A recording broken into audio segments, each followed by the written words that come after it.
오늘은 조국 광복 68주년을 기념하는 주일입니다. 1945년 이전에 출생하신 분들은 몸소 광복과 해방의 감격을 경험하셨을 거예요. 흙다시 만져보다 바닷물도 춤을 춘다. 기어이 보시려던 어른님 번님 어찌하리. 이날이 40년 피로 엉긴 자친이 기리기리 지키세 기리기리 지키세 광복절 노래를 기억하시는 분들이 계실 거예요. 여호와께서 시온의 포로를 돌리실 때 우리가 꿈꾸는 것 같았도다. 그때 우리 입에는 웃음이 가득하고 우리 혀에는 찬양이 찼었도다. 열방 중에서 말하기를 여호와께서 저희를 위하여 대사를 행하셨다 하였도다. 우리 조국의 광복과 해방은 하나님께서 우리 민족을 불쌍히 여기셔서 이루신 하나님의 대사, 구원의 역사였습니다.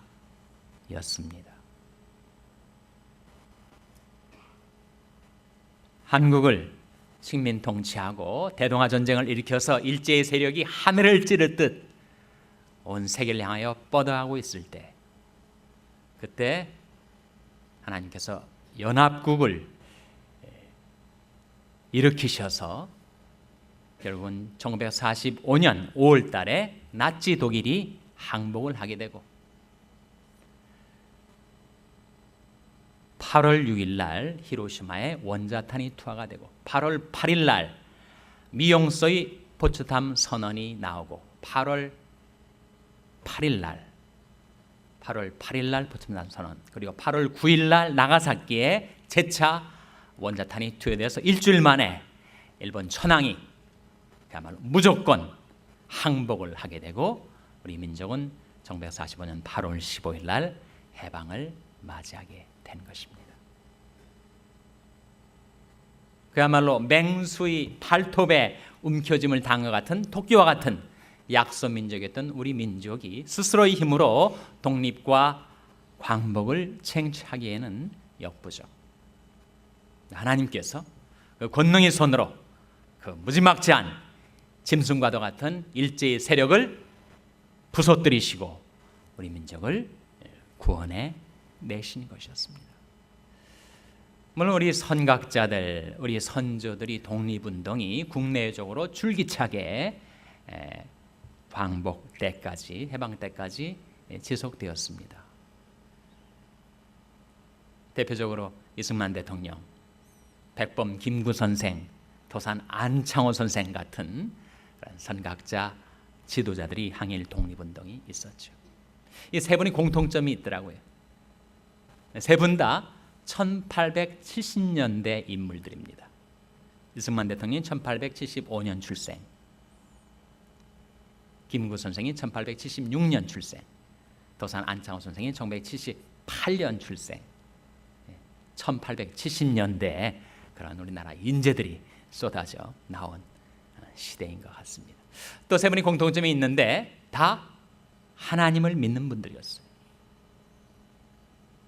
이승만 대통령은 개신교 중에서도 감리교 교인이셨고, 백범 김구 선생은 불교와 동학을 거쳐서 개신교, 천주교로 개종을 하셨습니다. 그리고 도산 안창호 선생은 개신교 중에서도 장로교 교인이셨어요.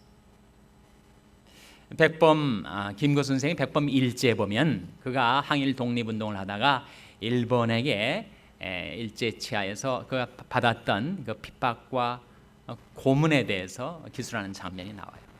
세 가지 고문이 있다는 거예요. 첫째는 악형, 무지막지한 고문이죠. 그야말로 사람을 막대기와 채찍으로 사정없이 때리고 두 손을 꽁꽁 뒤로 묶어가지고 오랏줄에 천장에다 매달고 기절을 할 정도로 고문을 가다가 사람이 기절을 하면 물을 끼얹어서 똑같은 고문을 반복하는 악형이 첫 번째.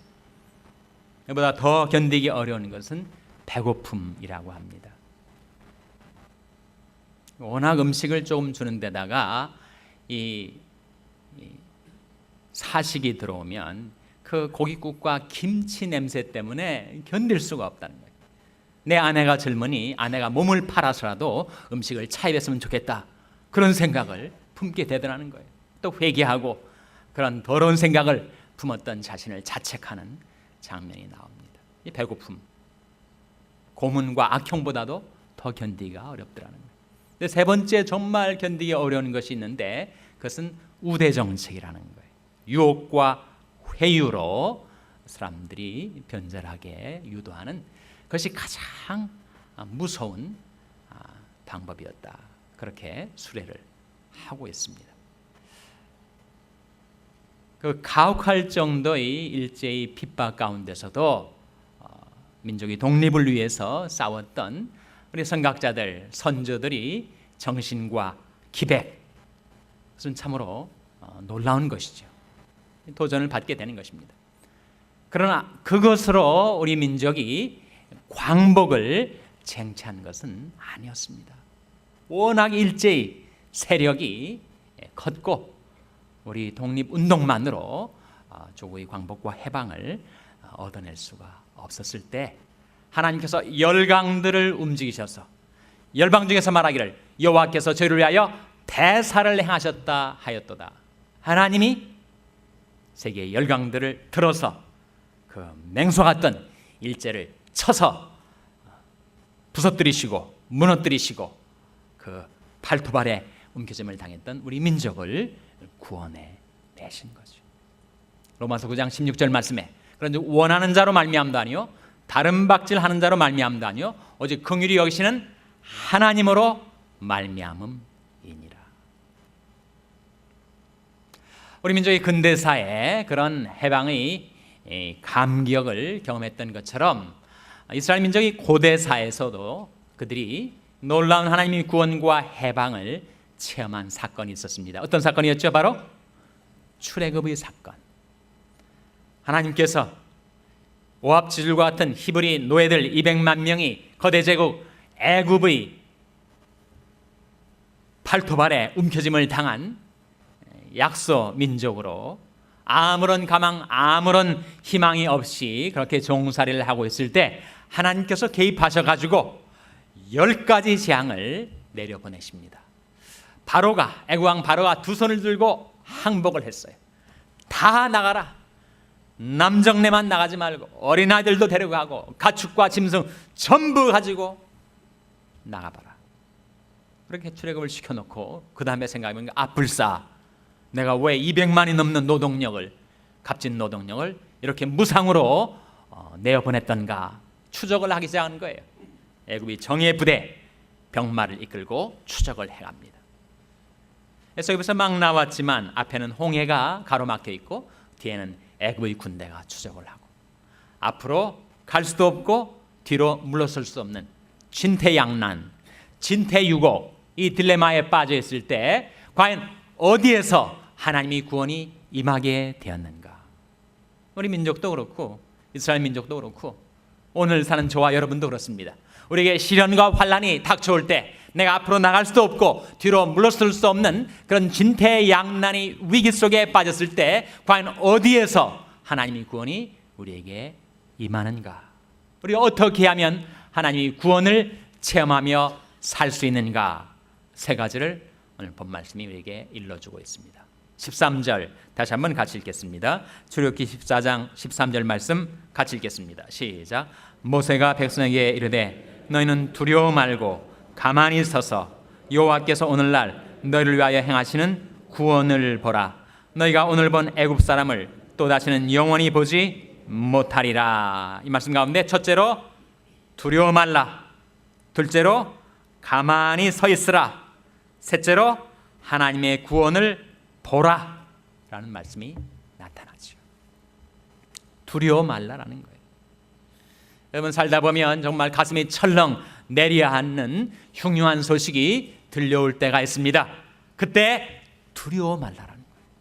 두려워 말라. 어떻게 두려워하지 않을 수가 있는가? 사람마다 염려하고 근심하고 장래에 대해서 알 수 없는 미래에 대해서 불안해하고 두려워하며 살아가고 있는데 우리를 사랑하시는 아버지 하나님께서 두려워 말라 자녀들에게 말씀하고 계십니다. 두려워 말라, 내가 너와 함께함이니라. 놀라지 말라. 나는 내 하나님이 됨이니라. 내가 너를 굳세게 하리라. 참으로 너를 도와주리라. 참으로 나의 의로운 오른손으로 너를 붙들리라. 내가 내게 명하는 것이 아니냐. 마음을 강하게 하고 담대히 하라. 두려워 말며 놀라지 말라. 내가 어디로 가든지 내 하나님 여호와가 너와 함께하느니라. 여러분, 염려나 불안, 두려움이 마음속에 드리워지게 될 때 이렇게 한번 생각을 해보세요. 내가 염려하고 무서워하는 이것이 최악의 상황으로 그렇게 전개된다 할 때 내가 그 최악의 상황을 직면할 수 있겠는가 한번 정색을 하고 여러분을 공연히 불안해하고 두렵게 만든 그 정체를 직면하실 필요가 있습니다. 여러분 어떻습니까? 최악의 경우가 어떻게 되는 거예요? 최악의 경우가 내가 사업에 망하는가, 도산하는가? 최악의 경우가 내가 죽을 병에 걸리는가? 최악의 경우가 정말 그 병과 사고로 내가 죽게 되는가? 최악의 경우를 한번 직면을 해보시라는 거예요. 그때 하나님 교수에게 말씀하십니다.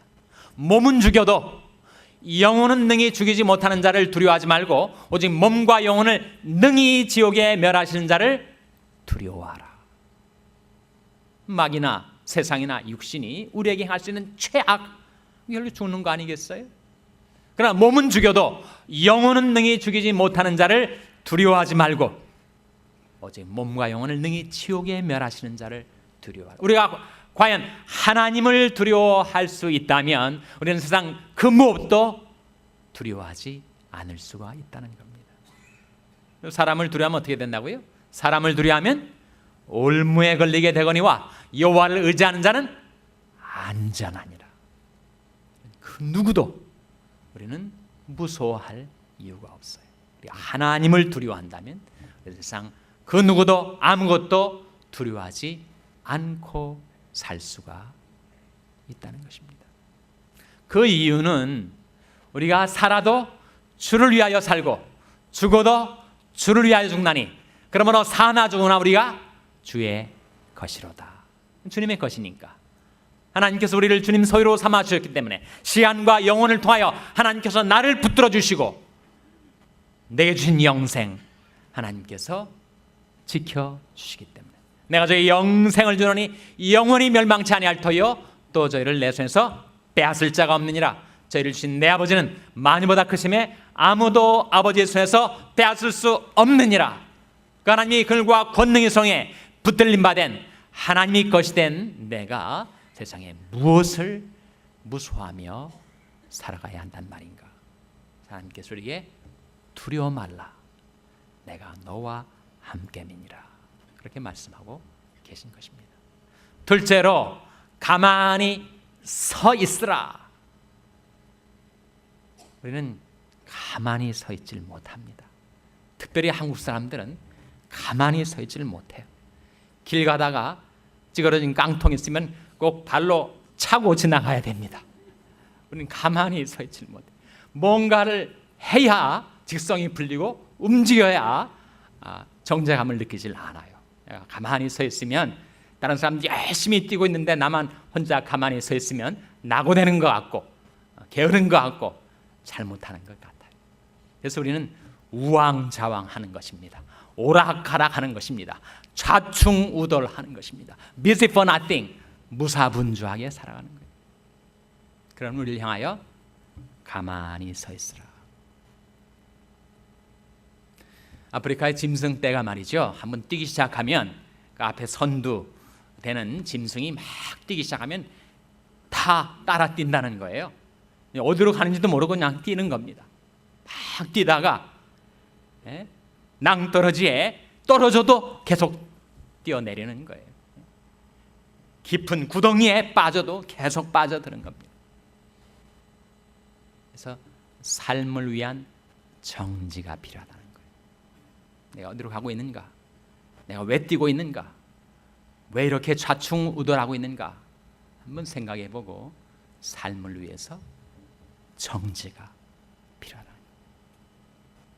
가만히 서 있으라. 이 서 있는다라는 개념이 성경의 중요한 개념입니다. 누가복음 21장에 보면 그런 말씀이 나와요. 너희는 스스로 조심하라. 그렇지 아니하면 방탕함과 술 취함과 생활의 염려로 너희 마음이 둔하여지고 그날이 덫과 같이 너에게 임하리라. 이 날은 지구상에 거하는 모든 사람에게 임할 것이다. 그런즉 너희는 이 모든 일을 능히 피하고 인자 앞에 서도록 항상 기도하며 깨어있으라. 여기 서도록이라는 말씀이 나오죠. stand, 서 있으라.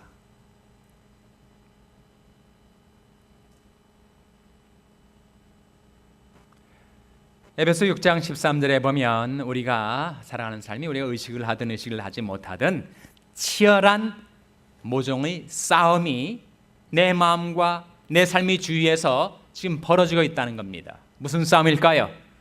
영적인 싸움, 영전이 지금 치열하게 진행되고 있다는 거예요.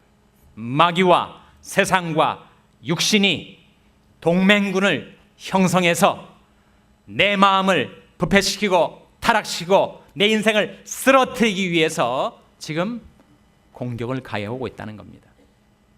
그러므로 하나님의 전신갑주를 취하라.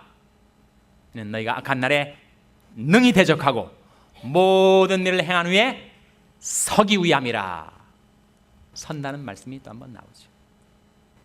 고린도전서 16장 13절 14절 말씀에 그런즉 깨어 믿음에 깨어 너희 모든 일을 사랑으로 행하라. 그런 말씀이 나와요. 그런즉 깨어 믿음에 굳게 서서 남자답게 강건하여라. 너희 모든 일을 사랑으로 행하라. 그 말씀 가운데서 서라. 믿음에 굳게 서라. 믿음에 굳게 서 있으라. 영어 표현 가운데 stay put라는 말이 있습니다. 하나님이 인도하셔서 있게 된 그 자리에 두 발을 땅에 버티고 서서 굳게 서 있으라. 가만히 서 있으라. 견고히 서 있으라. 마음이 태축되지 말고 불안하고 무서워서 우왕좌왕 좌충우돌하지 말고 가만히 서 있으라. 셋째는 무엇입니까? 셋째는 하나님의 구원을 보라. 여호와께서 오늘날 너희를 위하여 행하시는 이 구원을 보라고 말씀하고 계십니다. 이런 구원이라는 말이 우리 기독교인들에게는 항상 추상적이고 막연하고 그리고 영적인 영해를 스피리추얼라이즈를 하는 경향이 우리 그리스도인들에게 있습니다. 그래서 영혼 구원 하니까 좀 막연한 것처럼 보여요. 그러나 성경의 구원은 구체적이고 실제적인 상황에서의 구원입니다. 사람이 물에 빠져가지고 허우적거리면서 지푸라기라도 잡으려고 하는 그런 상황에서 거의 익사지경까지 내몰렸을 때, 그때 거기에서 구제받는 것, 이 구원이라는 거죠. 감옥에 갇혀가지고 토굴에 갇혀서 그 지하에서 아무런 한 줄기 빛도 없이 절망적인 암흑 가운데 갇혀있던 사람이 극적으로 석방되는 것, 구원이란 말입니다. 사람이 몸에 병이 걸렸는데 그 병이 죽을 병이 돼가지고 터미널 일리스, 그 불치병으로 내 인생이 이렇게 결국은 끝나버리고 마는가 보다, 그런 절망감이 마음에 엄습해 있어서 내가 이 병에서 헤어나올 수가 있을까, 결국 쓰러지고 말지 마음이 낙심이 되고 절망이 돼 있는 그 사람에게 기적적으로 치유가 임하여 그 사람이 그 병에서 치유받는 것, 치료받는 것, 그것을 성경은 구원이라고 한단 말이에요. 시편 69편 말씀에 시험과 환난의 물이 차고 올라와 가지고 내 무릎, 내 허리, 내 가슴, 내 목에까지 차올라 있을 때, 그때 그 시험과 환난 속에서 우리를 건져주시는 그 구원을 성경은 하나님의 구원이라고 합니다. 그 하나님의 구원을 보라 하는 거죠. 여러분, 하나님은 창조의 하나님으로서 우리가 하나님을 만나 뵙기 전에 구원의 하나님으로서 우리가 하나님을 경험하였습니다. 우리가 불렀던 찬송가 53장 후렴 가사에서도 구원의 하나님이 반복이 되죠. 우리가 우리에게 들려온 복음을 듣고 회개하고 예수 믿어서 하나님을 구원의 하나님으로 체험한 연후에 그 하나님께서 나도 주셨고 만물도 주셨구나, 하나님이 창조의 하나님이신 것을 우리가 발견하게 되는 거죠. 네, 그 하나님의 구원이 육화돼서 나타난 것이 바로 우리 주 예수 그리스도이십니다. 예수라는 이름의 뜻이 뭐라고요? 예수?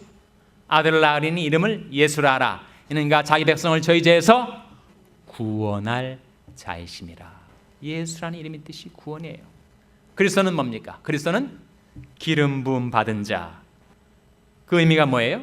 하나님께서 기름 부음은 두 가지 의미가 있습니다. 하나는 성별이고 하나는 능력인데, 하나님께서 예수 그리스도에게 기름을 부으셔서 세상의 구세주로 택정, 성별하셨고 세상을 구원하실 만한 능력을 부어주신 것이 바로 기름 부음, 그리스도의 의미예요.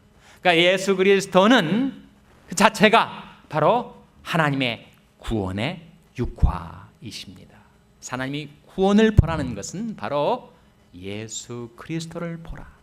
믿음의 주여 또 온전케 하시는 이인 예수를 바라보자. 여러분, 사람이 죄의 줄에 한번 죄의 사슬에 매이게 되면은 자기 의지로 도저히 헤어나오지를 못합니다. 아무리 주위에서 안타까운 마음으로 누가 격려하고 위로하고 책망하고 통사정을 해도 한번 사로잡힌 그 죄악의 마수에서 벗어나오질 못해. 부모도 가족도 못 구해주고 자기 스스로도 자기를 못 구해줍니다. 요한복음 8장 36절에 아들이 너희를 자유케 하면 너희가 참으로 자유하리라. 아들이 누구예요? 예수님께서 우리에게 오셔서, 내게 오셔서 나를 자유케 해주시면 내가 참으로 자유케 될 수가 있다는 말씀이죠. 사도행전 10장 38절 말씀에 하나님이 나사렛 예수에게 성령과 능력을 기름 붓듯 하셨음에 저가 두루 다니시며 착한 일을 행하시고 마귀에 눌린 모든 자를 고치셨으니 이는 하나님이 함께 하셨습니다. 하나님께서 우리 주님 나사렛 예수에게 성령과 능력을 기름 붓듯 부어주신 거예요. 그래서 예수님이 지금도 두루 다니시면서 착한 일을 행하고 계신 겁니다. 그래서 마귀에 눌린 자들을 지금도 고쳐주고 계신 거예요. 그래서 하나님이 함께 계시기 때문이라고 말씀하고 있습니다. 그래서 우리가 그 하나님의 구원을 체험하기 위해서 우리가 어떻게 해야 할 것인가, 두 가지를 말씀드릴 텐데 그 두 가지는 결국 한 가지입니다. 첫째로 이사야 45장 22절 찾아보시기 바랍니다. 우리가 하나님의 구원을 체험하기 위해서 내가 어떻게 행해야 할 것인가, 이사야 45장 22절 말씀 찾아서 같이 읽겠습니다. 구약성경 1024면, 구약성경 1024면 이사야 45장 22절 말씀 찾아서 같이 읽겠습니다. 이사야 45장 22절 말씀 같이 읽겠습니다. 시작. 땅끝의 모든 백성아 나를 앙망하라. 그리하면 구원을 얻으리라. 나는 하나님이라 다른 이가 없음이니라. 우리가 하나님이 구원을 체험하기 위해서 내가 해야 할 일이 무엇이라는 것입니까? 나를 앙망하라. 앙망하라는 것은 look unto me, 하나님을 바라보라는 거예요. 하나님을 우러러 앙망하라, 바라보라. 그러면 어떻게 된다고요? 구원을 얻으리라. 두 번째는 사도행전 16장 31절 말씀입니다. 신약성경에 나타난 말씀이죠. 역시 찾아보시기 바랍니다. 사도행전 16장 31절 말씀 역시 찾아서 같이 읽겠습니다. 신약성경 215면 사도행전 16장 31절 말씀 찾아서 같이 읽겠습니다. 신약성경 215면 사도행전 16장 31절 말씀 같이 읽겠습니다. 시작. 가로되 주 예수를 믿으라. 그리하면 너와 내 집이 구원을 얻으리라 하고. 주 예수를 믿으라. 그러면 어떻게 된다고요? 너와 내 집이 구원을 얻으리라. 이 두 말씀을 비교해 보세요. 그러면 이사야 45장 22절에서는 우리가 어떻게 하라고요? 나를 앙망하라 하셨고, 그리고 사도행전 16장에서는 주 예수를 믿으라 하셨으니 앙망하는 것이 바로 믿는 것입니다. To look is to believe. 우리가 하나님을 앙망할 때, 그 하나님이 구원이신 예수를 믿을 때 어떻게 된다고요? 너와 내 집이 구원을 얻으리라. 나도 구원받고 내 자식들 구원해 주시겠다. 우리 민족이 일제히 잔혹한 식민 통치에서 구원을 받아 광복을 맞이하게 된 것도, 히브리 노예들이 애굽에서 종살이하다가 출애굽의 구원 역사를 체험하게 된 것도 다 어떻게 된 것인가? 하나님을 앙망하고 주 예수를 믿었을 때, 그때 하나님께서 구원해 주셨던 것처럼 저와 여러분, 우리가 광야와 같은 인생길을 걷다가 내 발이 시험에 빠지고 내 몸이 환난에 처해지게 되었을 때, 앞으로 갈 수 없고 뒤로 물러설 수 없는 진퇴 유혹에 빠져 있을 때, 그때 내가 어떻게 하나님의 구원을 체험할 수 있는가? 나를 앙망하라. 그리하면 구원을 얻으리라. 주 예수를 믿으라. 그리하면 너와 내 집이 구원을 얻으리라 하신 말씀대로 그렇게 하나님을 앙망하고 주 예수를 믿음으로 저와 여러분, 그리고 우리 자녀들에게 하나님이 구원이 임하게 되시기를 주님의 이름으로 축원합니다. 기도하시겠습니다.